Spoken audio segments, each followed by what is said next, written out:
And the next question is for kind of both of you. So you guys have both been in your businesses or side projects, how you want to like frame it, for a while. So for Munya and Sports Entertainment, at least 4 years, Yep. and then Anthony, if you seventh grade.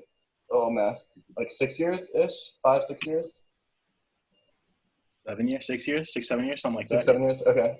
So has there been like stages in your business where it's like, okay, the strategies that I used in the beginning aren't necessarily gonna like take me to where I want to go now, or any just sort of like mindset shifts or focus shifts that you've seen in the sort of time span of your businesses? And either one can go first. Oh yeah, for me, I've definitely become like more analytics driven. So I used to make, to me, like 1.1K. The first 2 years probably has 800 of those because I used to just like make a lot of content. And then I took a more analytics approach saying, okay, so where are the subscribers actually coming from? What are people actually watching? Because views is not always a great indicator, of how much people are engaging with the videos. Comments, actual watch time percentage, and then did they actually subscribe? These are all analytics that are available in YouTube Studio. And I ignored it for pretty much the first 2 years. I just cared about views and subscribers, and then that was it. But then actually looking at watch time and engagement, when did people click out of the video? It was because I was discussing this. Okay, maybe avoid that topic. So definitely like taking more analytics approach as those tools have become more available over time for me.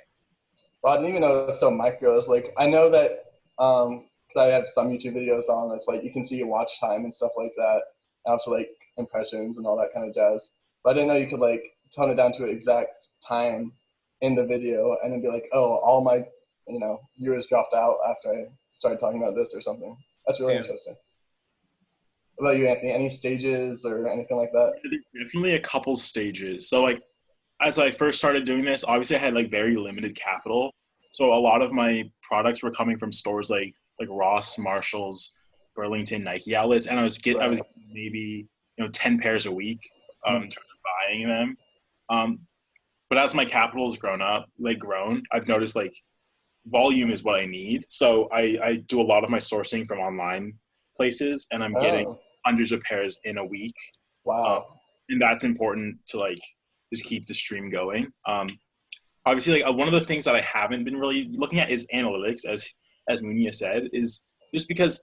So this is actually something I'm trying to solve now. But a lot of the inventory management existing applications are very retail oriented. So the analytics they offer to resellers just aren't very usable because our business models are different in terms of our products aren't necessarily replenishable. Just because if I'm buying something on a sale, it's not like I can buy the same thing or limited edition or something. So yeah, definitely just like trying to become more analytics driven. And trying to become more like volume driven. So like the growth that I'm seeing this year is crazy. I'm gonna more than double my revenue in 2020. And so yeah, just like being better informed, I guess. Gotcha. And both of you guys right now, it's like one man businesses, right? Or side projects. Yeah.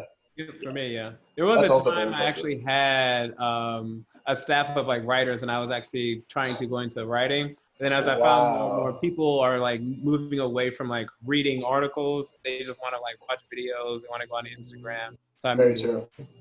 That makes sense, yeah. And then sort of building on that last question about different stages, where do you guys see your guys' projects going in the future? Like what kind of, is it just simply growth and expansion? Are you trying to like, for at least Munya, are you trying to broaden sort of your scope and like obviously you said different sports that you might start commentating on? Yeah. Oh yeah, definitely expanding, broadening my scope. I'd love to also bring some more people in. And my main thing is I just love, talking about sports to whoever. I don't even care who. I don't care even how big my audience is. That's just something that I love to do. So as long as I have that, I'll be all right. But at the same time, I know how big this can be. So I definitely want to keep growing it as much as I can. Gotcha. How about you, Anthony? Definitely just trying to drive more volume. I think the more I've realized, like, this is definitely a business I can run like very hands off. Like if I hired someone to do all my packaging, all my like receiving all my goods, like really the only value that I need to bring to the business is is finding the deals and actually buying them. So like something I can do online, and then I could hire someone else to do all the labor. That's the sort of direction I'm trying to move towards. But obviously that's easier said than done. Yeah. And by the way, Anthony, I have a question actually for you, if you don't mind me. So how much time do you think you spend on your side business? Is it, if you put it by either per day or per week, how much time do you think you put in? That's so it's difficult just because a lot of finding the deals is just me being on social media, being on Twitter, and I follow a lot of accounts that tweet on like shoe deals, and then so it's not like necessarily me saying, oh, I'm gonna look for shoes now, so I'm devoting like this time to just looking for shoes. A lot of it just happens like naturally, but I'd probably say when I'm at school just buying maybe 1 to 2 hours a day, just because. So the way it works is that when I'm at school, my mom is the one who's shipping shoes for me. Oh wow, that's nice. Did she take a cut? She doesn't, not yet. Wow, okay. But one day though, one day. And she's paying for his education. Okay. Yeah. And then, so 1 to 2 hours is like your average during the school year?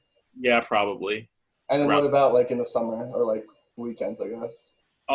So last summer was a lot different just because I was going basically out to buy shoes every day. Obviously now I can't just because of what's happening in the world. But probably definitely a lot more. I've been spending, so obviously my school year just ended, but I've been spending a lot more time just because I've been home. I've been spending a lot more time around my inventory, just like organizing it well.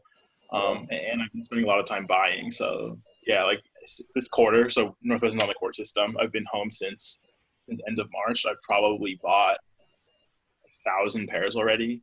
Wow. Just like that's a lot of time to like receive the shoes, process them, list them, stuff like that. So you definitely significantly more time. Gotcha.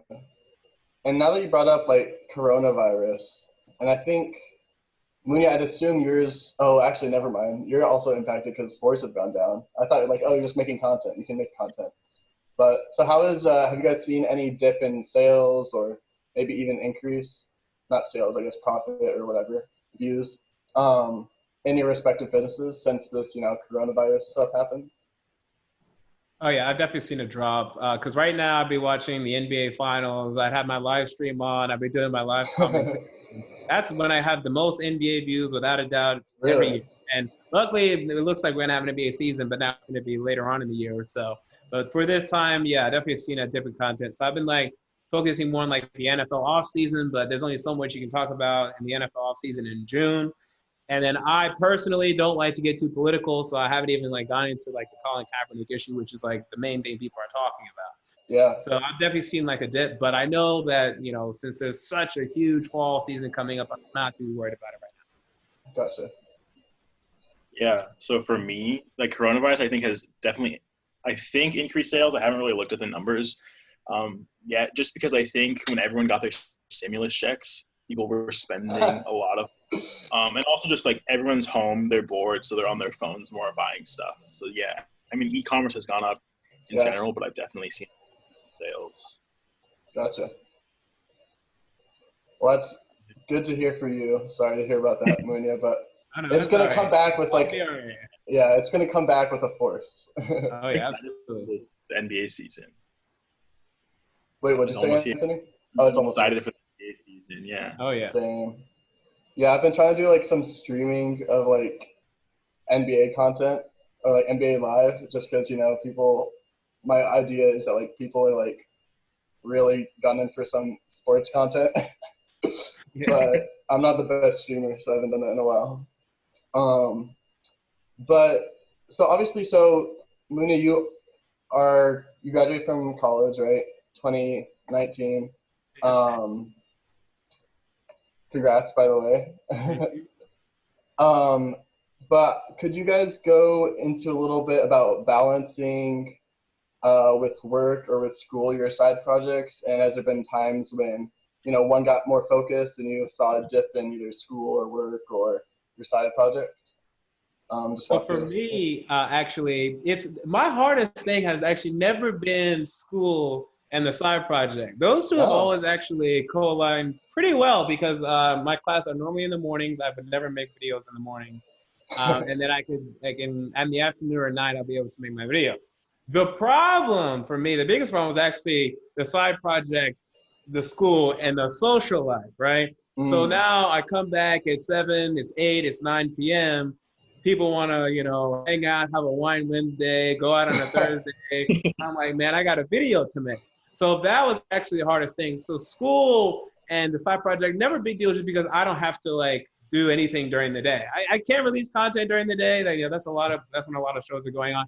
But for the YouTube sports community, it's actually the nighttime where you get the most amount of views. When people come off of work, people watch a couple of YouTube videos. Like that's the prime time for sure. So, Gotcha. Yeah. How about you, Anthony? I don't think it's been super difficult just because if selling shoes is something that it's definitely you do like whenever you want to do it. There's no like set hours. So like I think I don't think there's been a ton of difficulty balancing that. It's definitely harder when I went to college just because I was away from all my shoes, and then also it's so much more freedom to do other stuff. Right. I think that was like the biggest obstacle, like the freedom of college, not necessarily the actual classes. Gotcha. Okay, that makes sense.